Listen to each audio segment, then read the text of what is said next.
చెప్తున్నాను, square on my work, 3 to 4 hours పడుకొని ఉంటాం లాస్ట్ 30 డేస్ అయితే 20 డేస్ కంప్లీట్గా ఏదో ఒక విధంగా. అంటే చూస్తున్నప్పుడు ఎక్కడో టక్మని ఒక విజువల్ బాలకృష్ణ గారికి సంబంధించింది ఏదన్నా అనిపిస్తే వెంటనే యుగంధర్ గారికి ఫోన్ చేయటం, లేదు బ్యాక్గ్రౌండ్ ఏదైనా మార్చాలంటే విజయ్ కార్తిక్ కన్నన్ గారికి పంపించటం, ఇలా అన్ని స్టేజెస్ వైజ్ హానెస్ట్గా పనిచేస్తూనే ఉన్నాం.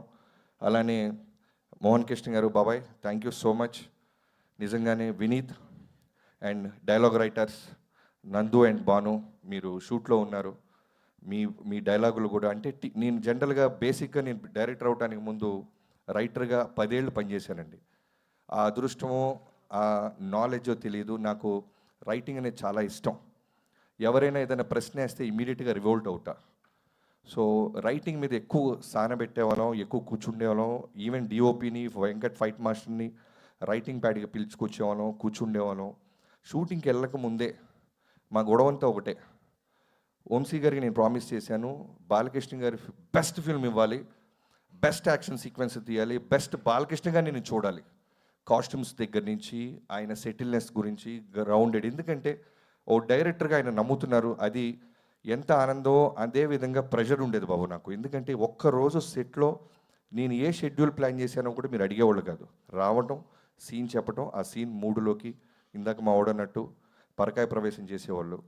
ఇప్పటికీ ఊరు మొత్తం పొగుడుతున్న మన సినిమాలో బెస్ట్ సీన్ నాకు ఇప్పటికీ కళ్ళ ముందు అలా గుర్తొస్తుంది. మెట్ల మీద కూర్చొని బ్లడ్ బాత్తో ఉన్న మీరు కూర్చొని సెటిల్డ్గా ఎమోషన్గా చోక్ అవుతూ చెప్తున్న డైలాగ్. నాకు తెలిసి 1 అవర్ ముందు మేము డెసిషన్ తీసుకున్నాం. అప్పటిదాకా కూడా ఒక అగ్రెసివ్గానే చూసాం. బట్ ఎక్కడో ఇంత ఫ్రీడమ్ ఇస్తున్నారు కదా బాలకృష్ణ గారు, కొత్తగా ట్రై చేద్దాం, ఆయన సలహా అడుగుదామని వెళ్ళి, బాబు ఇలా అనిపిస్తుంది, మెట్ల మీద కూర్చొని ఫైట్ పీక్స్లో ఉంది టెంపో, చిన్న సెటిల్ చేసి మెట్ల మీద కూర్చొని ఆ ఊరికి జరిగిన అన్యాయాన్ని శ్రద్ధా శ్రీనాథ్ గారికి చెప్పి మళ్ళీ లేపి నేను తీరుస్తా నా కొడక్క నీ దాహమని లేపి కొడితే తొట్టిలో పీక్స్ వస్తుందని అన్నప్పుడు ఆయన వెంటనే ఫస్ట్ టేక్, నాకు తెలిసి ఇప్పటికీ ఎన్ని సినిమాలో జరుగుతుందో తెలియదు కానీ ఒక మ్యాజిక్ నేను ఆ రోజు చూసా. 400 మంది జైపూర్లో క్లాప్స్ కొడతానే ఉన్నారు బాబు. మీకు 400 మంది సింగిల్ టేక్, ఇంకో టేక్ అడిగే అవకాశం కూడా లేదు, అంత బెస్ట్ చేశారు మీరు. చోక్ అవుతూ, గ్లిజరిన్ లేదు, కన్నీళ్ళు పెట్టుకుంటున్నారు, చేతులు వణుకుతూ ఉన్నాయి. ఒక సివిల్ ఇంజనీర్ క్యారెక్టర్లోకి వెళ్ళి ఆయన చోక్ అవుతూ అంత బాగా సీన్ పర్ఫామ్ చేయటం వల్లే ఈ రోజున చాలామంది కామన్గా నాకు వస్తున్న రివ్యూస్ ఏంటంటే యాక్షన్ సీక్వెన్స్ అన్నీ స్కై లెవెల్లో ఉన్నాయి, చాలా బాగా తీసాడు బాబీ అంటున్నారు. అలానే హానెస్ట్గా సెకండ్ హాఫ్ కట్ చెప్పావు నువ్వు, ఎక్కడా కూడా ఒక ఐటమ్ సాంగ్ తీసుకురాలా. దో వీ హ్యావ్ సిచ్యువేషన్స్ మేము అనుకుంటే క్రియేట్ చేసేవాళ్ళం. ఎందుకంటే వంశీ గారు ఏ రోజు కూడా బడ్జెట్కి వెనకడ్డు. అర్జెంటుగా ఒక నోరా ఫతేహి కావాలంటే తెప్పించేస్తాడు, కత్తినా కేఫన్ అంటే డబ్బులు కొట్టి తెప్పించేసేవాళ్ళు. బట్ వద్దు, హానెస్ట్గా కథ చెప్దాం, ఒక సివిల్ ఇంజనీర్ కథ చెప్దాం, అమ్మాయిల మధ్య ఉమెన్ ఓరియంటెడ్ వాళ్ళకు కూడా స్పేస్ ఇద్దాం. ఇప్పుడు శాండ్ స్టామ్లో కూడా ఒక హీరో శాండ్ స్టామ్లో నుంచి వచ్చి ఒక 11 ఏళ్ల పాప చేత అంటర్తో కొట్టిస్తుంటే ఏ హీరో ఒప్పుకుంటాడో నాకైతే తెలియదు. కానీ బాలకృష్ణ గారు సూపర్, ఆ అమ్మాయికి ఇవ్వండి అవకాశం అన్నారు. ఆయన కనుక ఆ రోజు నేను ఫైట్ చేస్తాను బాబీ అంటే నేను నిజంగానే ఫైట్ ఇంకా వేరే లెవెల్ కంపోజ్ చేసి ఉండేవాడిని. బట్ ఆ స్పేస్ ఇవ్వటం ఉంటుంది చూసారా, కథని అర్థం చేసుకోవటం. థ్యాంక్ యూ సో మచ్ బాబు. ఇవాళ రోజున మాస్టర్ పీస్ అంటున్నారంటే మీ నమ్మకం, మా టీం పట్ల మీకున్న నమ్మకం. అలానే డిఓపి కూడా ఫస్ట్లో బాలకృష్ణ గారి సినిమా అనగానే ఫ్రీడమ్ ఉంటుందా లేదని ఎక్కడో చిన్న నర్వస్ ఫీల్ అయ్యాడు బాబు. ఎప్పుడైతే ఆఫ్ లైట్లో, షాడో లైట్లో, డార్క్లో మిమ్మల్ని నిలబెట్టినప్పుడు మీరు ఆ లైటింగ్ గురించి మాట్లాడిపోయినప్పుడు చాలా చాలా ప్రౌడ్గా ఫీల్ అయిపోయాడు. అంటే ఇంత నాలెడ్జ్ ఉంది ఆయనకి, ఇప్పటిదాకా చూపిపోవటం నిజంగానే ఎవడు ప్రయత్నించలేదేమో అనే ఒక ఆకలితో మీద పడిపోయాడు అతను. చాలా షార్ట్స్లో మీరు చూస్తే బాలకృష్ణ గారి మీద ఆఫ్ లైట్ ఉంటుంది, లేదా షాడోలోనో సెలోటీలోనో ఉంటారు, జస్ట్ ఆయన ఆరా కనపడుతూ ఉంటుంది. సో ఇవన్నీ కూడా ఏంటంటే మీరు ఇచ్చిన స్పేస్, మీరు నమ్మారు, వీళ్ళు ఏదో కొత్తగా చూస్తున్నారు, లెట్స్ డూ దిస్ అని. థ్యాంక్ యూ సో మచ్ బాబు. ఇవాళ రోజున నా ఫిల్మోగ్రఫీలో 6వ సినిమా డాకు మహారాజ్ అని తొడగొట్టబోతున్నాను. అనంతపూర్లో మీరే దాని గురించి అనౌన్స్ చేయబోతున్నారు. సో చాలా గర్వంగా ఉంది. Thank you so much. అన్నాలే నా టీం అందరికీ, వెంకట్ ఫైట్ మాస్టర్, మొన్న నువ్వు స్టేజ్ మీద అన్నారు, మీరు ఎన్నో సినిమాలు చేశాను బట్ ఈ సినిమా అనేది నా లైఫ్లో ఫస్ట్ 2.0 వర్షన్ అని. ఈ సినిమా అందరికీ 2.0 వర్షనే, ఈవెన్ నాకు అవ్వచ్చు, నా టీం కావచ్చు, కెమెరామెన్ విజయ్ కార్తిక్ కన్నన్కి అయి ఉండొచ్చు, వెంకట్ మాస్టర్ కావచ్చు, అందరికీ కూడా. ఎందుకంటే మేము ఛాలెంజెస్ అన్నీ ఎక్స్ప్లోర్ అయ్యాం, ఓ 10 అడుగులు ముందుకేసాం. వీటన్నిటికీ నాకు ముందుగా నీకు థ్యాంక్స్ చెప్పాల్సింది నాగవంశీ గారితో పాటు ఈ ఫంక్షన్స్ వెనకాల నిలబడి మమ్మల్ని బ్లెస్ చేసిన చిన్నబాబు గారికి నాకు ఇప్పటికీ గుర్తు. కథ చెప్పినప్పుడు ఊటీ వెళ్ళబోతున్నప్పుడు ఆయన చాలా సైలెంట్గా కథ విన్నారు. చాలా బాగుంది బాబీ, చాలా బాగుందమ్మా, బట్ ఎక్కడైనా అవకాశం ఉంటే నీ మార్క్ కనపడేలాగా ట్రై చేయన్నారు. నాకు అర్థం అవ్వాల, సినిమా బ్లాక్ బస్టర్ అవుతుంది అంటున్నారు, నా మార్క్ అంటున్నారు ఏంటా అని. బట్ వెళ్ళిన తర్వాత నాకు అర్థమైంది, ఎక్కడో ట్రీట్మెంట్లోనో ప్రజెంటేషన్లోనో ప్రతి చోట డైరెక్టర్గా నేను కనబడే అవకాశం ఈ సినిమాకు ఉందనేది ఆయన అర్థం చేసుకున్నారని అక్కడి నుంచి మళ్ళీ రివైజ్ చేయడం స్టార్ట్ చేసాం. And we achieved it sir. Thank you so much. Thank you బాబాయ్ అన్నట్టు వంశీ, థ్యాంక్ యూ చిన్నబాబు గారు, లవ్ యూ. అండ్ అందరు యాక్టర్స్కి, శ్రద్ధ శ్రీనాథ్, నిజంగానే ఈ సినిమా బాలకృష్ణ గారు ఎప్పుడు ఒకటి నమ్ముతారు, ఒక పవర్ ఉంటుంది, ఒక డివైన్ మన నేచర్ మనం నడిపిస్తూ ఉంటుంది. మీకు ఎవరు చాలామంది తెలిసి ఉండొచ్చు, 3:30కి లేచి ఆయన కుటుంబం గురించి, క్యాన్సర్ హాస్పిటల్ బసవతార గురించి, అభిమానుల గురించి, ఇండస్ట్రీ గురించి, నియోజకవర్గం గురించి రోజు దేవుడి దగ్గర ఆయన ప్రార్థిస్తూనే ఉంటారు. ఆ వైబ్రేషన్ మాకు ఎలా హెల్ప్ అయిందంటే, శ్రద్ధా శ్రీనాథ్కి ఫోన్ చేసినప్పుడు తను షిరిడిలో ఉంది, ఫోన్లోనే చెప్పేసాం. ఎందుకంటే ఒక కాన్ఫిడెన్స్తో మేము షెడ్యూల్ వేసేసాం, 1 వీక్లో తను రావాలి, ఫోటోషూట్ ఇమీడియట్ 48 అవర్స్లో హైదరాబాద్ రావాలి. సో ఫోన్లో చెప్పేస్తా ఉన్నాను, sir sir sir sir okay sir, I'm doing this sir అంది. So thank you so much Shraddha. దాని మీద వేరే ఏ సెకండ్ థాట్ లేకుండా నమ్మి ఈ సినిమాలోకి వచ్చి ఇంత పెద్ద సోల్, అంటే ఇందాక తమన్ అన్నట్టు సెకండ్ హాఫ్లో 7th 8th రీల్స్ మొత్తం ఒక సోల్ కావాలి మాకు, ఒక అమ్మాయి కావాలి, ఆ అమ్మాయి కథ చెప్పాలి. బాలకృష్ణ గారు లాంటి ఒక లార్జర్ దాన్ లైఫ్ ఉన్న సినిమాలో ఈక్వల్గా ఇంపార్టెన్స్ ఉంటూ కథని ముందుకు తీసుకెళ్ళాలి. సో అది నందినిగా మీరు నా పాత్రని ప్రాణం పోసినందుకు thank you so much. And Pragya, చెప్పాను కదా ఏదో డివైన్ పవర్ నడిపిస్తున్నట్టు, తను చేసినప్పుడు ఫోన్ తిరుపతి నుంచి వచ్చింది. సో ఎవ్రీథింగ్ ఎక్కడో ఒక డివైన్ పవర్ మమ్మల్ని ముందుకు నడిపిస్తూనే ఉంది. థ్యాంక్ యూ ప్రజ్ఞ. అఖండలో అంత లెంత్ లేకపోయినా నువ్వు ఈ క్యారెక్టర్ ఒక సోల్ని నువ్వు అర్థం చేసుకున్నావు, ఇమీడియట్గా పాత్రని పోషించావు. అండ్ కెమెరామెన్కి అమ్మాయికి అయితే ఎన్నోసార్లు పాపం ఇనీషియల్ డేస్లో మేకప్ తీసేస్తూ ఉండేవాళ్ళం, లిప్స్టిక్ తీసేస్తూ ఉండేవాళ్ళం. ఫస్ట్లో కంగారు పడేది, అంటే 7 నెలల కడుపు, నాకేంట్రా ఈ గొడవ, అనవసరంగా ఓకే చేసామా, బిఫోర్ షూట్ చిన్న కన్ఫ్యూజ్ అయింది అమ్మాయి. బట్ ఆ రోజు చెప్పాను, ప్రజ్ఞ ఐ థింక్ మీరు ఇంకా గుర్తుపెట్టుకొని ఉంటారు, Pragya this is going to be your best, నన్ను నమ్మండి. సినిమా చూసిన డాకు మహారాజులో హీరోకి ఎంత పేరు వస్తుందో ప్రతి పాత్రకి పేరు వచ్చేలాగా అన్ని పాత్రలు ఉన్నాయి ఈ సినిమాలో అని. And the day 1 you call me, thank you so much, I still remember. And Vaishu, వేద అగర్వాల్, అంటే మ్యాజిక్స్ ఎన్ని రూపాల్లో వస్తుంటే స్త్రీ రూపంలో ఈ సినిమాకి ఎన్ని స్త్రీ రూపాలు ఉన్నాయంటే మాకు చిన్న పాప దగ్గర నుంచి మొదలుపెట్టి. థ్యాంక్ యూ వేద, and thanks to your mom. ఎన్నోసార్లు నిన్ను ఎంతో ఆడుతూ పాడుతూ చేసేది, నేను చాలా తక్కువ చూస్తాం అలాంటి బై బర్త్, అంటే అంత టాలెంట్ ఉన్న అమ్మాయిల్ని. నేను షార్ట్ చెప్తున్నప్పుడు ఇనీషియల్ డేస్లో నాకు భయం వేసేది, అటు ఇటు ఊగుతూ ఉండేది, ఇలా ఇలా ఇలా ఇలా రోల్ కెమెరా అనగా ఇలా ఆగి డైరెక్టర్ ఏమనుకుంటున్నాడో దానికంటే 10% ఎక్స్ట్రా చేసేదాన్ని. Thank you so much. I think నా భావం నీకు అర్థమవుతుంది, నువ్వు అందుకే క్లాప్స్ కొడుతున్నావు. తర్వాత నీకు హిందీలో ఇంగ్లీష్ వచ్చిరా అని దాంతో మేనేజ్ చేసి నీకు తర్వాత చెప్తా. Thank you Meghaji, thank you so much. And నా లిరిక్ రైటర్స్ అనంత్ గారు, ఫస్ట్ సిట్టింగ్లోనే నేను సర్ప్రైజ్ అయిపోయింది. తమన్ గారి సిచ్యువేషన్ చెప్పాం, చుక్క నీరే అనే పాట అనంత్ గారు అండ్ తమన్ గారు కూర్చొని రికార్డ్ చేసేసి పాడేసి నన్ను నా టీంని లోపల పిలిచి వినిపించారు. ఫస్ట్ టైమే, ఇంకా సెకండ్ హాఫ్ స్టార్ట్ చేయాల. ఆ రోజు డిసైడ్ అయిపోయి ఈ సినిమా నిజంగానే రెస్పెక్ట్ తీసుకొస్తుంది. ఒక సక్సెస్తో పాటు రెస్పెక్ట్ చాలా రేర్గా వస్తుంటుంది, ఇలాంటి పాట వల్ల మాకు రెస్పెక్ట్ వచ్చింది. చుక్క నీరే రాదొరా, మా ఊరికి రాదొరా, నీ కడుపును పుడతాను దొరా అని ఓ పాప రాసింది, రాపిచ్చి పాడిచ్చాం ఆ పాప చేత. Thank you so much. అలానే Chinni song, thank you so much Anandji. And Shyamanna, Balakrishna గారితో ఒక మాస్ సినిమాలో ఒక మంచి సాంగ్ ఉండాలి, ఎందుకంటే మనం న్యూ ఏజ్ ఆడియన్స్ని దృష్టిలో పెట్టుకొని వెళ్తున్నాం. ఫస్ట్ డే నుంచి నేను వంశీ గారు మీకు చెప్పినట్టు new age audience, new age unstoppable audience నాకు కావాల్సింది. బాలకృష్ణ గారికి ఉన్న హార్డ్ కోర్ ఫ్యాన్స్ ఎలా ఉన్నా ఆయన ప్రేమించే వాళ్ళు వచ్చేస్తారు, బట్ అక్కడితో ఆగదు. ఈరోజు మేము అనుకున్న ఇంటెన్షన్ రెవెన్యూ రూపంలో మనకి కనపడుతుంది, వినపడుతుందంటే అన్స్టాపబుల్లో చిన్నపిల్లలు, ఫ్యామిలీసు చాలామంది కూడా ఈ సినిమాని ఎంజాయ్ చేస్తున్నారు, రిపీట్ ఆడియన్స్ ఉన్నారని మాకు పదే పదే డిస్ట్రిబ్యూటర్ నుంచి ఫోన్స్ వస్తున్నాయి. సో అలాంటి సాంగ్ నాకు ఒకటి కావాలి. సో దబిడి దిబిడి అంటూ చెన్నైలో మొదలెట్టారు. ఫస్ట్ నాకు ఒక కంటైనర్ రూమ్లో వినిపించారు నాకు దబిడి దిబిడి అని. నాకు గోల గోల దబిడే దబిడి దబిడి దిబిడి దబిడి దిబిడిలాగా ఉంది నాకు. మళ్ళీ కొంచెం కాసేపు ఆగి విన్న తర్వాత అర్థమైంది బాలకృష్ణ గారు ఫిల్మోగ్రఫీలో ఉన్న బెస్ట్ లైన్స్, వన్ లైనర్స్ అన్నీ కలిపి ఈ రోజున థియేటర్లో వన్ మోర్ టైం అనిపించే సాంగ్ అయిపోయింది అది. ఎంతోమంది మాస్ థియేటర్లో ఎక్కడ ఊర్లలో 2 టైమ్స్ ప్లే చేస్తున్నారంట ఫ్యాన్స్ రిక్వెస్ట్ మేరకి. Thank you so much Shyam garu. అలానే బ్యాక్గ్రౌండ్ స్కోర్ సంబంధించిన పాట కూడా రాశారు. Thank you so much. And మా editors Ruben garu and Niranjan, thank you so much.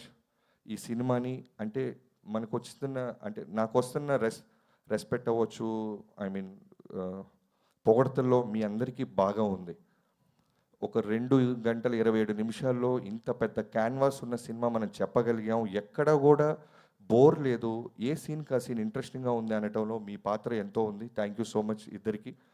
And Rubin గారికి అయితే ప్రత్యేకంగా, ఎందుకంటే టీజర్స్, ట్రైలర్స్ ఈ మధ్యకాలంలో ఈ సినిమాకు వచ్చినంత అప్లాస్ మిగతా ఏ సినిమాలకు వచ్చిన నాకైతే తెలియదు, కానీ ఒకసారి డైలాగ్ లేకుండా ట్రై చేసాం, దానికి జనాలు చప్పట్లు కొట్టారు. విత్ డైలాగ్ వచ్చాం, దానికి చప్పట్లు కొట్టారు. Thank you so much. And ఇంకెవరైనా మర్చిపోతే క్షమించండి. ఈ బాలకృష్ణ గారిని అందంగా చూపే ప్రాసెస్లో నాతో పాటు ఉన్న Harsha, thank you so much. ఎన్నో రకాలుగా నువ్వు హోంవర్క్ చేసావు. బాలకృష్ణ గారికి ఎన్నో రకాల కాస్ట్యూమ్స్ మనం చూపించాం, ఆయన సెలెక్ట్ చేసుకున్నారు. ఈ రోజున ఆయన అందంగా ఉన్నారంటే మీ పాత్రలో కూడా ఉన్నాయి. అండ్ మిగతా కాస్ట్యూమ్ డిజైనర్స్కి, స్టైలిస్టులకి అందరికీ పేరు పేరున. అండ్ ఈ రోజున ఇప్పుడు నేను ఇంత సంతోషంగా హ్యాపీగా ఉన్నానంటే కనిపించని నా ఇంకో సైన్యం ఉంది, అదే నా డైరెక్షన్ టీం. పేరున స్టార్టింగ్ ఫ్రమ్ సోమరాజు గారు, రాధా గారు, క్రాంతి, రామతీర్థ, సాయి, పెద్ద సాయి, చిన్న సాయి, ఎంతోమంది చివరి మినిట్ దాకా ఆఫీస్లోనే పడుకుండేవాళ్ళం. లాస్ట్ 2 డేస్ నుంచి అయితే సినిమా అయిపోయిన తర్వాత కూడా వాళ్ళు అలవాటు అయిపోయి ఇంకా ఆఫీసులకు వస్తున్నారంట. Thank you so much. Success మీట్లో మీ అందరినీ స్టేజ్ ఎక్కించి మీ కుటుంబాలకి మీ పట్ట కష్టాన్ని నేను తెలియజేసేలాగా నేను ఖచ్చితంగా మాటిస్తున్నాను. అండ్ పిఆర్ఓస్ అందరికీ పేరున ఈ సినిమాని జనంలోకి తీసుకెళ్ళి ఈ రోజున జనం పొగడతలు మా దాకా తీసుకొస్తున్న ప్రింట్ మీడియా, సోషల్ మీడియా అందరికీ thank you so much. And Thamananna చాలా ఎక్కువ పోడుతున్నావు అన్న ప్రతిసారి. నువ్వు ముందు పోయినప్పుడైతే చిన్న 2.0 వర్షన్ అని రిలీజ్కి ముందు అన్నావు. నాకు ఎవరైనా రిలీజ్కి ముందు పోగిడితే లోపల చిన్న దడ వస్తుంది. ఎందుకంటే నువ్వు అన్నట్టు ఈ రోజున అవతలోడి సక్సెస్ని తీసుకునే వాళ్ళు చాలా తక్కువ మంది అయిపోతున్నారు, చాలా తక్కువ. ఎప్పుడు దొరుకుతారా ఎవరైనా అని చూస్తున్నా ఈ రోజుల్లో. నువ్వు అన్న తర్వాత కూడా నాకు ఈ రెస్పెక్ట్, ఈ సక్సెస్ రావటం చాలా ఆనందంగా ఉంది. నువ్వు ఇప్పటికీ నాకు గుర్తు 3 నెలల ముందు ఒక వర్షన్ చూపించాను, ఆ రోజు బ్లాక్ బస్టర్ అన్నావు. 25 డేస్ బిఫోర్ మళ్ళీ సెకండ్ హాఫ్ చూపించాను, మిడ్నైట్ 12 o'clock వచ్చావు. నువ్వు స్టార్ట్ చేసినప్పుడు నాకు టెన్షన్ స్టార్ట్ అయింది, అర్ధరాత్రి చూపించేస్తున్నాను మ్యూజిక్ డైరెక్టర్కి, పొరపాటున బాగుంది ఇలాంటి వర్డ్స్ ఏమైనా అంటాడని. బట్ బ్లాక్ బస్టర్ అని హక్ చేసుకున్నావు. నీకు ఏం చూపించాను నేను, అర్ధరాత్రి 2ంటికి బ్లాక్ బస్టర్ అంటే అడుగుతాను అనుకున్నాను. బట్ ఫస్ట్ వర్షనే నువ్వు అంత నమ్మావు, నిజంగా నేను ఈ ప్రాణం పెట్టేసావు. ఈ రోజున స్పీకర్ పడటంతో మొదలెట్టి స్పీకర్లు పడేస్తున్నావు, చప్పట్లు కొట్టిస్తున్నావు. నందమూరి తమన్ స్థాయికి అంటే ఎంతో అదృష్టం ఉంటే తప్ప ఒక గొప్ప రామారావు గారి ఇంటి పేరు ఎవరికి దక్కదు. అలాంటిది నీ కష్టంతో ఫ్యాన్స్లో నుంచి నందమూరి అనే తమన్ అనే పేరు నువ్వు సంపాదించుకున్నావు అంటే it's not a joke. Only నీ కష్టం, నీ హార్డ్ వర్క్. నువ్వు బాలయ్య బాబు గారిని ఎంత ప్రేమిస్తావో పర్సనల్గా చూస్తున్నా నాకు తెలుసు. ఎప్పుడు ఒకటే అంటాడు బాబు, larger than life. Balayya Babu అంటే నిజంగానే మ్యూజిక్ డైరెక్టర్గా, ఒక డైరెక్టర్గా నాకు చాలా అంటే ఎక్కువ ప్రెషర్ ఉండదు. పెట్టేస్తాడు ఇక ప్రాణం. లిటరల్గా ఈ సినిమాకి అయితే అతను ప్రాణం పెట్టిన తర్వాత కూడా నేను ఏదైనా అడుగుతుంటే, ఇంకొక మ్యూజిక్ డైరెక్టర్ అయితే నిజంగానే ఇంకేం కావాలరా నీకు, పాటలు బాగున్నాయి అంటారు, ఓఎస్టీలు బాగున్నాయి, ఇంకేం అడుగుతున్నారు అని గొడవపడచ్చు. బట్ 10 నిమిషాలు వెళ్ళు అని 11వ నిమిషం మళ్ళీ ఆ చాకో ట్రాక్ని కావచ్చు, ఏదైనా సరే ఒక డైరెక్టర్గా అంత ఫ్రీడమ్ ఇచ్చి నాకు మళ్ళీ నా సినిమాని నాకే అందంగా చూపించిన Thamananna, love you so much. And Vamsi and ఇంకెవరైనా రైటర్స్ ఏమైనా మర్చిపోతే నా మేనేజర్స్, ప్రొడక్షన్ మేనేజర్స్, యూనిట్ అందరికీ థ్యాంక్ యూ సో మచ్ అండి. సక్సెస్ చాలా రేర్గా దొరికిద్ది, ఇలాంటి సక్సెస్ మాకు దొరకటం నిజంగా తెలుగు ప్రేక్షక మహాదేవుళ్ళందరికీ thank you so much. And నా కుటుంబానికి ఈ మధ్యకాలంలో నేను ఇంత ల్యాబ్లో పడుకున్న సినిమా ఏదీ లేదు. Thank you so much. ఇవన్నీ అయిన తర్వాత మిమ్మల్ని ఖచ్చితంగా బయట తీసుకెళ్తాను. Anusha and Sri Vaishnavi, love you. Thank you so much to my entire family. లాస్ట్లో క్లైమాక్స్లో చెప్పిన డైలాగ్ అదిరిపోయింది. అది ఇంపార్టెంట్, చాలా ఇంపార్టెంట్, చాలా ఇంపార్టెంట్. టెక్నీషియన్స్ ఓకేలే పాపం బావోడు కనపడలేదు కాబట్టి మర్చిపోయాడు అనుకుంటారు. బట్ కానీ ఇంట్లో మీరు నా వెళ్ళాల్సింది- కూతురు చూస్తూ ఉంటుంది. అది సూపర్ బాబీ గారు. బాబీ గారిని వేదిక మీద ఉండవలసిందిగా రిక్వెస్ట్ చేస్తున్నాము. మరొకసారి మా సితారా ఎంటర్టైన్మెంట్స్ అధినేత శ్రీ వంశీ గారిని వేదిక మీదకి రావాల్సిందిగా రిక్వెస్ట్ చేస్తున్నాము. అలాగే రైటర్స్ అందరినీ వేదిక మీదకి ఒకసారి రిక్వెస్ట్ చేస్తున్నాము.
రిక్వెస్ట్ చేస్తున్నాము బాలకృష్ణ గారిని. Group picture please. Yes Bobby garu please. Sorry అండి, ఒక్కళ్ళ పేరు మర్చిపోయాను. ఆర్ట్ డైరెక్టర్ అవినాష్ గారు ఈ సినిమాకి చాలా చాలా ఇంపార్టెంట్ వ్యక్తి. నా డిఓపితో పాటు ఆయన గురించి కూడా చెప్పాలి. ఆ, ఎన్నో విజువల్స్ అయితే మీరు రాజస్థాన్లో ఎక్కడ చేశారని పెద్ద పెద్ద డైరెక్టర్లు మిగతా సంస్థలు కూడా అడుగుతున్నాయి. అంటే దానికి కారణం అవినాష్ గారి ఒక vision.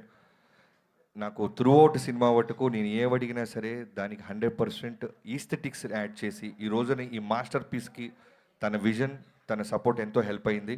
Thank you so much. అలానే శంకర్ అండ్ శేఖర్ మాస్టర్ గారు ఇద్దరికి thank you so much. Raghu master garu 22nd మీ అందరినీ స్టేజ్ మీద మేము కలవబోతున్నాం. Thank you so much. And production team Nagu, Mahesh, thank you so much. Nagu, నీకు జ్వరం వచ్చింది, ఇక రిలాక్స్ అవ్వు.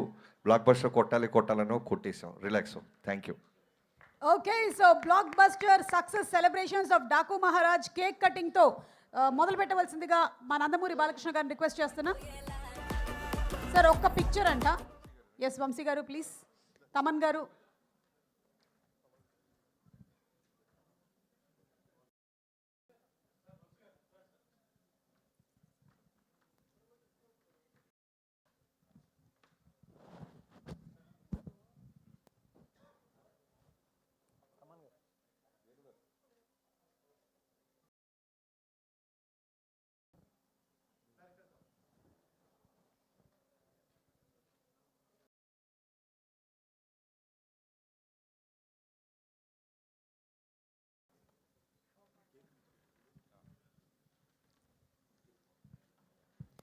తమన్ గారిని పిలుస్తూనే ఉన్నాం, ఎక్కడున్నారు తమన్ గారు అని. Okay, so everybody to please join in the celebration.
Okay so ఇక handing over the mic to Daaku Maharaj, నాయకుడు, కథానాయకుడు, సమాజ సేవకుడు నందమూరి బాలకృష్ణ గారిని మాట్లాడవలసిందిగా రిక్వెస్ట్ చేస్తున్నాము సార్.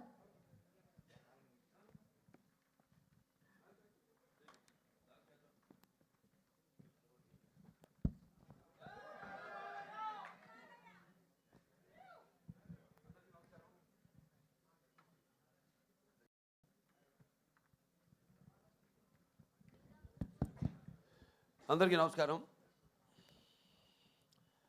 సితార్ ఎంటర్టైన్మెంట్స్ మన డాకు మహారాజ్ యొక్క విజయోత్సవ సభకు సెలబ్రేషన్స్కి ఇచ్చేసిన పాత్రికేయ సోదరులందరికీ, ప్రింట్ అండ్ ఎలక్ట్రానిక్ మీడియా వారికి నా హృదయపూర్వక కళాభివందనాలు తెలియజేసుకుంటున్నాను. అందరూ వాళ్ళ అనుభవాలు చెప్పారు. ఈ సినిమా మొదట కొబ్బరికాయ కుట్టిన దగ్గర నుంచి కూడా జరిగిన వింతల గురించి. నేను ఎప్పుడు నమ్మేది ఒక దైవాన్ని నమ్ముతాను, అది కూడా మనకి తోడవ్వాలి ఇప్పుడని. ఆ దైవం, కనిపించిన దైవం, అది వేరు వేరు రూపాల్లో ఉండొచ్చు. ఒక్కొక్కడు ఒక్కొక్క దేవుడిని ఆరాధిస్తారు. శివుడు కావచ్చు, వెంకటేశ్వర స్వామి కావచ్చు, విష్ణువు కావచ్చు, లేకపోతే రకరకాల వాళ్ళ ఎలువెల్పులు. అలాగే తల్లిదండ్రులు, నా తల్లిదండ్రులు, వాళ్ళ యొక్క ఆశీర్వాదం, అలాగే కళాంబ తల్లి యొక్క ఆశీర్వాదం, ఇవన్నీ కలగలిపితే ఒక డాకు మహారాజ్. ముఖ్యంగా ఎన్నో సినిమాలు చేశాను. సరే, దాంట్లో వరుసగా ఇది 4వ సినిమా విజయం సాధించింది. మొదటి సినిమా ఏమో ఒక పరీక్ష, అఖండ చేసేటప్పుడు అదేమో కరెక్ట్గా కోవిడ్ రావడం. ఆ కోవిడ్ టైంలో సాహసించే ధైర్యం చేసి సినిమాని విడుదల చేయడం, అఖండమైన విజయాన్ని సాధించడం అఖండ సినిమా. దాంతో అది సాధించడమే విజయం కాకుండా ఎన్నో ఇంకా ముందు తర్వాత ఎంతోమంది ధైర్యం చేసి సాహసించి వస్తారు, జనం చూస్తారు అన్న ఒక ధైర్యంతో వాళ్ళ సినిమాలన్నీ ఆ తర్వాత తెలుగే కాకుండా అన్ని భాషల సినిమాలు కూడా వాళ్ళ సినిమాలను ధైర్యంగా విడుదల చేయడం జరిగింది. ప్రతిదీ ఒక ఛాలెంజ్. అయిపోయింది అఖండ, నెక్స్ట్ ఏమిటి అన్నప్పుడు ఒక వీరసింహారెడ్డి, అదైన తర్వాత సరే అది కూడా అయిపోయింది. అంటే ప్రతిదీ ఒక ఛాలెంజ్. అంటే పీక్స్కి వెళ్ళినప్పుడు ఎప్పుడు ఒక ఛాలెంజ్. నేను ఎప్పుడు అది ఛాలెంజ్గా తీసుకోను. ఎందుకంటే నాకు ప్రేక్షక దేవుళ్ళు వాళ్ళు ఇస్తున్న ప్రోత్సాహం అయితే ఏమి, లేకపోతే వాళ్ళకి ఏం కావాలి. ఎందుకంటే మేము ఎప్పుడు ఎవ్రీడే కన్జ్యూమబుల్ కమోడిటీ, అంటే నిత్యావసర వస్తువును. సో మనం ముందే గ్రహించాలి. ఇప్పుడు వాళ్ళు ముందే ఏం కావాలి, అది ఒక ఫుడ్ విషయంలో కావచ్చు, లేకపోతే రకరకాల ఏమేమైతే ఉన్నాయో వాటిల్లో వాళ్ళు సర్వే చేసి, సో దాని తర్వాత వాటిని మార్కెట్లోకి తీసుకురావడం, ప్రమోట్ చేయడం. దాని తర్వాత అలాగే ఈ సినిమా కూడా, ఎందుకంటే ఈ సినిమా అనేది మనిషి ఒక ఈ దినచర్యల్లో అంటే సతమవుతూ అన్న పానీయాలు అనే అవసరాలతో పాటు ఈ సినిమాను కూడా ఎంచుకున్నాడు. కాబట్టి ఆ సినిమా ఎలా ఉండాలి, ప్రేక్షకులు ఎటువంటి సినిమాని మనం అందించాలి అన్నది ఆలోచించుకోవలసిన విషయం. ఇండస్ట్రీలో నిర్మాతలు అయితేనేమి, దర్శకులు అయితేనేమి, లేకపోతే మా నటీనటులు అయితేనేమి. అటువంటిది దాని తర్వాత ఒక నేలకొండ భగవంత్ కేసరి అదయింది. దాని తర్వాత ఏమిటి అన్నది స్టార్ట్ అయినప్పుడు ఈ డాకు మహారాజ్ సినిమా అంటే కథ నీటి గురించి.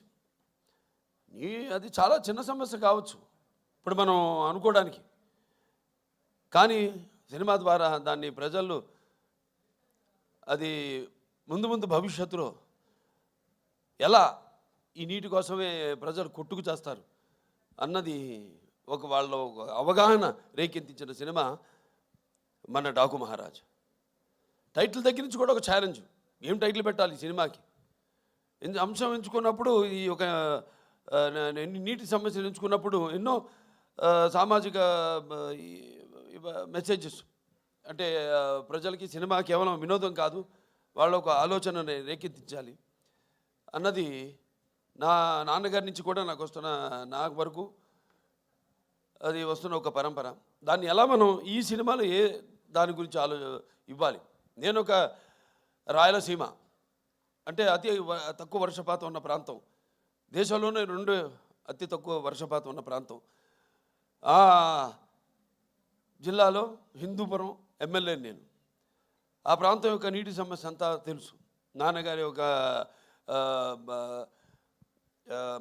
మానసిక పుత్రికలు, ఈ తెలుగు గంగ అయితేనేమి, హెచ్ఎన్ఎస్ఎస్ అయితేనేమి, లేకపోతే గాలేరు నగరి అయితేనేమి, ఇవన్నీ అయిన తర్వాత ఎలా మళ్ళీ మనం పూర్తి చేసాం.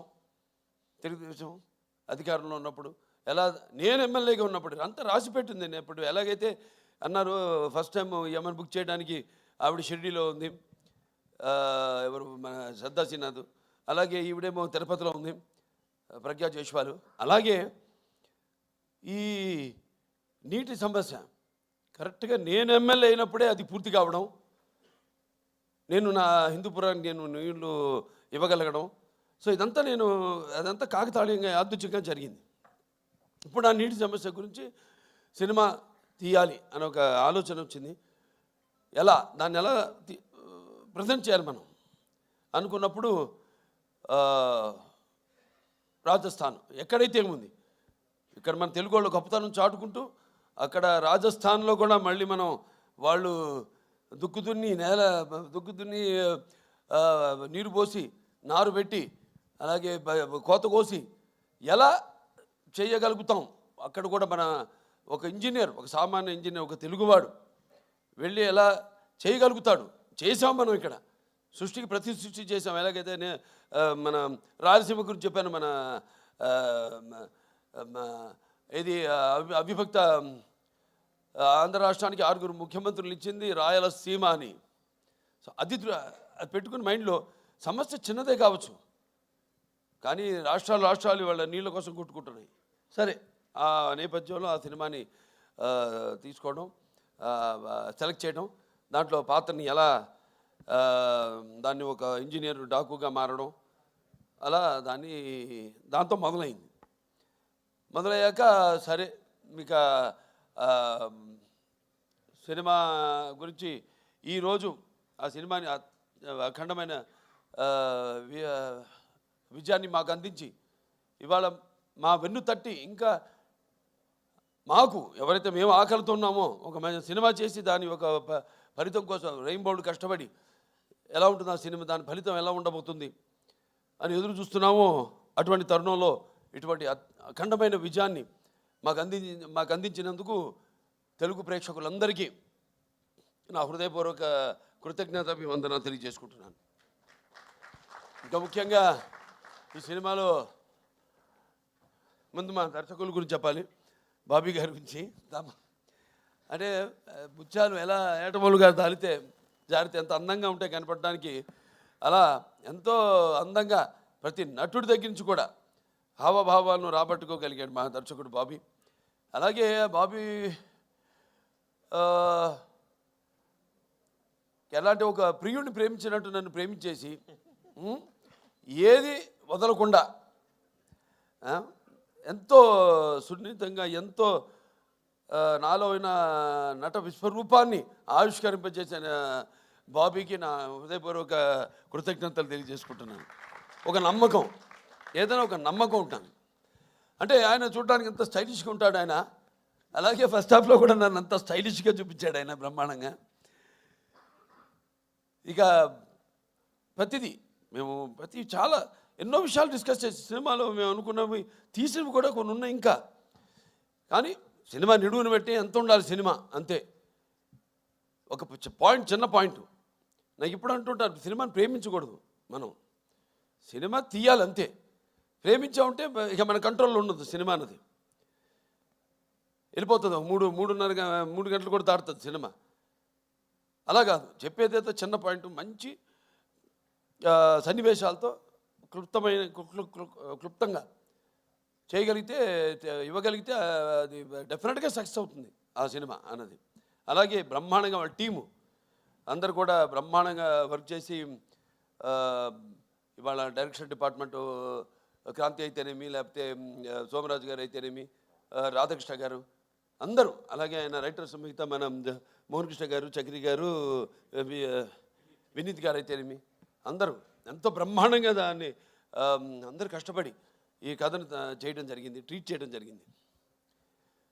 ఇక మా తమన్ గారి గురించి వేరే ప్రత్యేకంగా చెప్పక్కర్లేదు. అందరితో ఇంటి పేరు మార్చేశారు. ఇప్పుడు నందమూరి ఎస్ఎస్ తమన్ కాదు, నందమూరి తమన్ అని.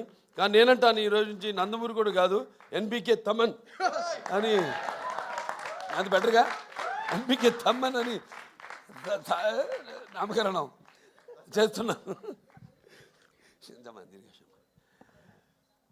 అలాగే ప్రతి ఒక్కళ్ళ గురించి చెప్పుకోవాలి సినిమాలో. మా రైటర్స్ అనంత శ్రీరామ్ గారు అయితేనేమి, అటు కాసర్ల శ్యామ్ గారు అయితేనేమి, సాహిత్యం అద్భుతమైన. ఇందాక నా శ్రీరామ్ గారు పాడుతుంటే నా కళ్ళల్లో నీళ్లు, అంటే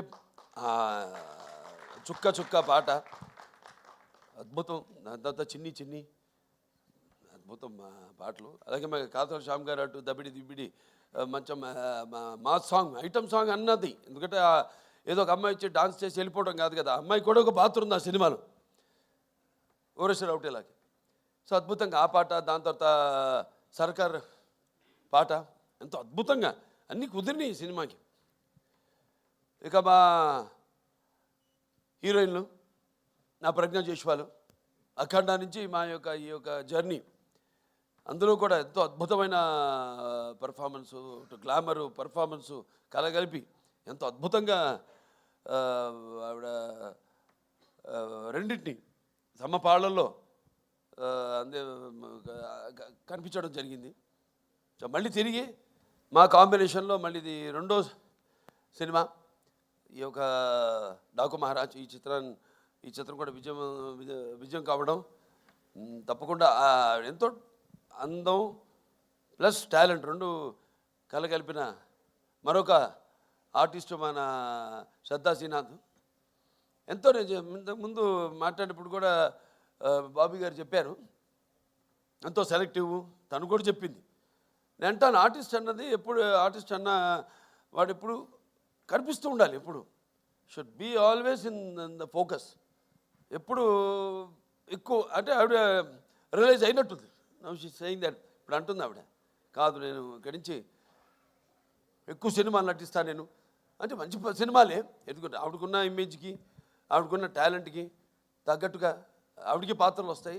మరి నేను అన్నది ఏదో ఇందాక ప్రేమించకూడదు సినిమానని, కథ వరకు పాత్ర వరకు మాత్రం ఎప్పుడూ కనిపిస్తూ ఉండాలి.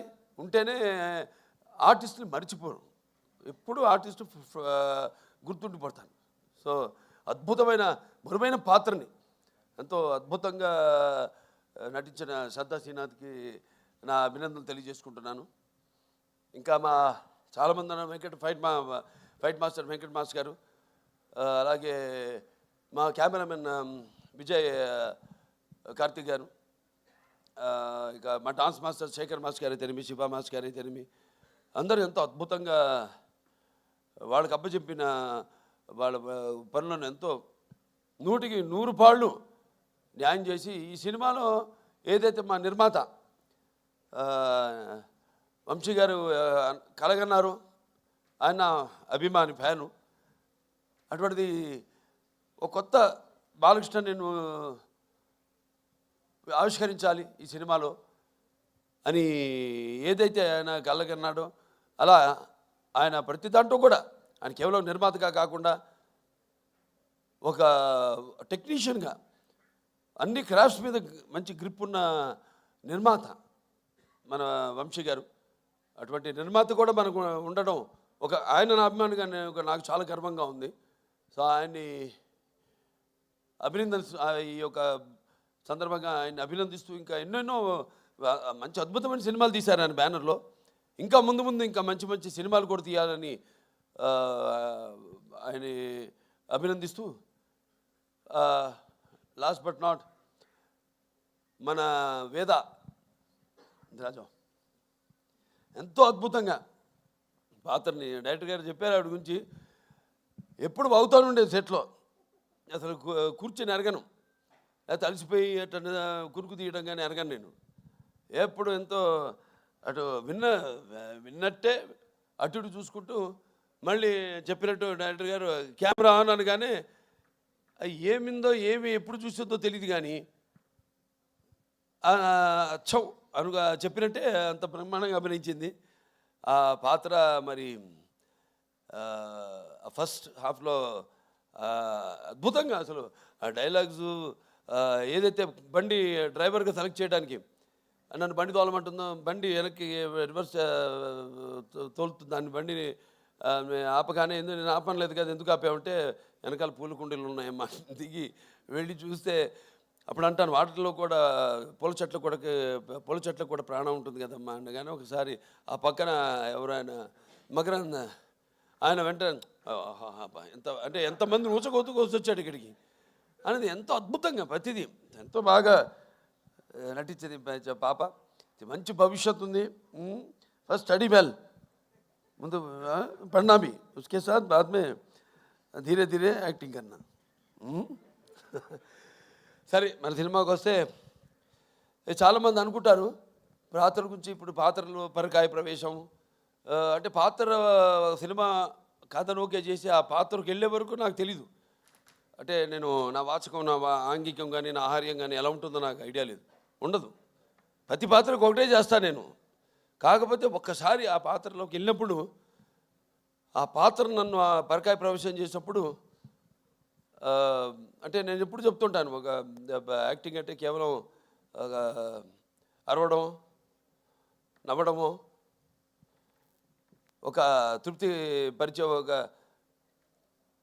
అరుపు, ఒక డైలాగ్ అరవడము కాదు.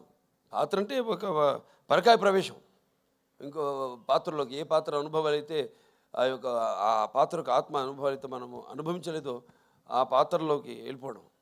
సో అది నాకు ఒక గొప్ప వరంగా భావిస్తున్నాను మా నాన్నగారి తొరత. అలాగే చాలామంది అంటుంటారు అంటే ఈ సినిమా మొదలైంది కూడా ఈ సప్త సముద్రాలు వాటి గురించి చర్చించుకుంటూ ఎన్నో చర్చించుకున్నాం సరదాగా.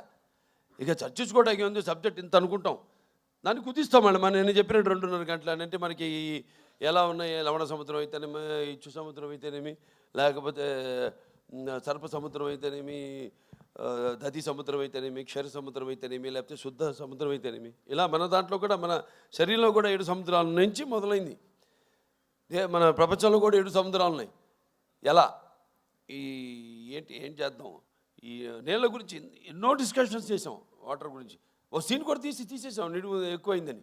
దాంట్లో మన గురించి చెప్పుకుంటాం. ఏది మన సార్ ఆర్థర్ కాటన్ ధర ఒక్కడే గోదావరి దగ్గర ధవళేశ్వరం ఆనకట్ట కట్టించాడు. అలాగే ఈ యొక్క ఏదైతే పట్టిసీమ ద్వారా సముద్రంలో వృధాగా కలిసిపోతున్న నీళ్లను మళ్లించి అతి తక్కువ వర్షపాతం ఉన్న ప్రాంతాలకి, కరువు కాటకాలు విలయతాండవాడుతున్న ప్రాంతాలకి నీళ్ళిచ్చిన చరిత్ర మంది అని, ఇలా ఎన్నో అన్నీ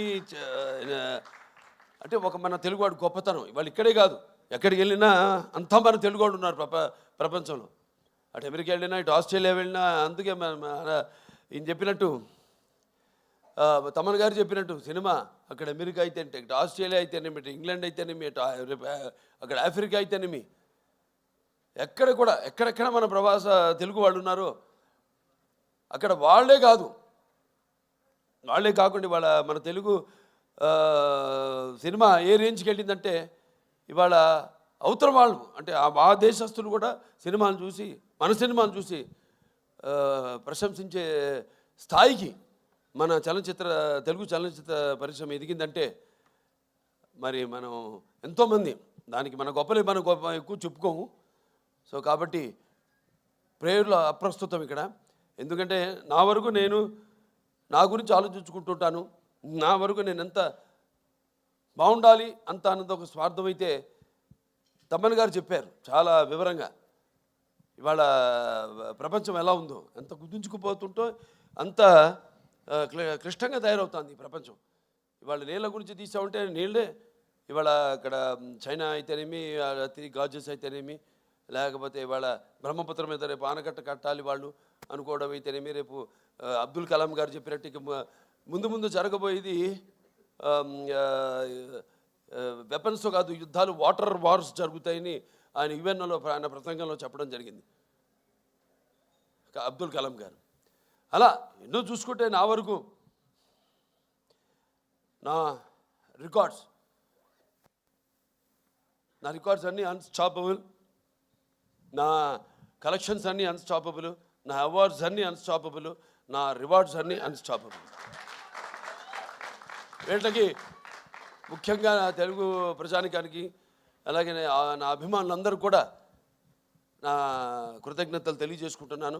ఎందుకంటే మనం ఇచ్చిన దాన్ని ఆదరించి కొత్తదనాన్ని ఎప్పుడు ఆస్వాదిస్తారు మన తెలుగు వాళ్ళు అన్నదానికి ఒక నిదర్శనం. అంటే నాకేంటంటే సినిమా అంటే ఒక భాషా భేదం కానీ, లేకపోతే ఒక ఆడమ్మగా తేడా కానీ, లేకపోతే దానికి దారి తారతమ్యములు కానీ, పండిత పామరాది పట్టుబిడుపులు కానీ, దురభిమానులనే అడ్డుకోడలు ఉండవన్నది నాకు నమ్మకం. అటువంటిది మంచి సినిమాని ఈరోజు ఈ ఒక మన ఈ డాకు మహారాజ్ని అందరూ ప్రేక్షకులందరూ ఆదరించారంటే మరి మన వాళ్ళ తత్వం, వాళ్ళ నేచర్ ఏంటో, అంటే ఒకసారి నేను అన్నట్టు మంచి తీస్తే ఏదైనా వాళ్ళు స్వీకరిస్తారు, బ్రహ్మరథం పడతారు అన్న దానికి ఇవాళ ఈ డాకు మహారాజ్ సక్సెస్ ఒక పెద్ద ఉదాహరణ. సో వాళ్ళందరూ కూడా నా తెలుగు ప్రేక్షక దేవుళ్లకు, అభిమానులకు అందరికీ నా కృతజ్ఞతలు తెలియజేసుకుంటూ, అలాగే ఈ సినిమా ఒక సక్సెస్ ఫంక్షన్ అనంతపూర్లో చేద్దామని అనుకున్నప్పుడు ఆ క్రితం ముందు రోజు ఒక అనుకోని సంఘటన జరగడం, దాంతో మళ్ళీ దాన్ని క్యాన్సిల్ చేయడం, ఎంతో వ్యయప్రయాసాలు కూర్చి అభిమానులు అక్కడ మా టీంని స్వాగతం పలకడానికి ఎన్నో ఏర్పాట్లు చేసుకున్నారు వాళ్ళంతా. అటువంటిదే క్యాన్సిల్ అయింది, వెళ్ళలేకపోయాం. రేపు 22 వచ్చే 22 అంటే బుధవారం అక్కడ అనంతపూర్ వాళ్ళ సమక్షంలోనే అనంతపూర్ అభిమానులు అక్కడ మా ప్రజల యొక్క సమక్షంలో రేపు ఈ యొక్క డాకు మహారాజ్ యొక్క విజయోత్సవ పండుగను అక్కడ జరుపుకోబోతున్నాం అని చెప్పుకోవడానికి ఎంతో సంతోషంగా ఉంది. సో చాలా మరొకసారి అందరికీ నా ధన్యవాదాలు తెలియజేసుకుంటున్నాను. ఇక ముఖ్యంగా పాత్రికేయ సోదరులందరికీ, ప్రింట్ అండ్ ఎలక్ట్రానిక్ మీడియా వారందరూ కూడా ఒక మంచి సినిమాని ఇచ్చినందుకు మంచి రివ్యూస్ ఇచ్చి దాన్ని ప్రచారకర్తలుగా ఇప్పుడు ఏదైనా ఉంటుంది, ఒక ప్రభుత్వం ఒకటి అనుకుంటే దాన్ని మరి ప్రజల్లోకి తీసుకెళ్లేది ఎవరంటే కింద బ్యూరోక్రాట్స్, దాన్ని ఇన్కార్పొరేట్ చేయడం. అటువంటిది మంచి సినిమానికి మంచి రివ్యూస్ ఇచ్చి ప్రజల్లోకి తీసుకెళ్ళిన నా పాత్రికేయ సోదరులందరూ కూడా నా కృతజ్ఞతలు చేసుకుంటూ మరొకసారి అందరికీ టీం, అంటే కార్ డ్రైవర్ నుంచి కూడా ప్రొడక్షన్ బాయ్ వరకు, మాకు వంటలు వండి పెట్టిన వంటవాడి దగ్గర నుంచి కూడా ప్రతి ఒక్కరికి పేరు పేరున నా కృతజ్ఞతలు తెలియజేసుకుంటూ నేను సెలవు తీసుకుంటున్నాను. థ్యాంక్ యూ బాలకృష్ణ గారు. అండ్ ఇప్పుడు బాలయ్య యువసేన కుక్కట్పల్లి నుంచి పవన్ గారిని, రామకృష్ణ గారిని క్యాలెండర్ లాంచ్ కోసం వేదిక మీదకి రావాల్సిందిగా రిక్వెస్ట్ చేస్తున్నాము. Yes, and the success celebrations continue. చెప్పిన విధంగానే అనంతపురంలో కలుద్దాం మళ్ళీ ఫ్యాన్స్ అందరి సమక్షంలో 22వ తారీఖున. అండ్ 114 కోట్లతో ఆగట్లేదు, డాకు మహారాజ్ కలెక్షన్స్ ఇంకా పెరగాలి అని మనస్ఫూర్తిగా కోరుకుంటూ థ్యాంక్ యూ ఎవ్రీబడి. శుభరాత్రి.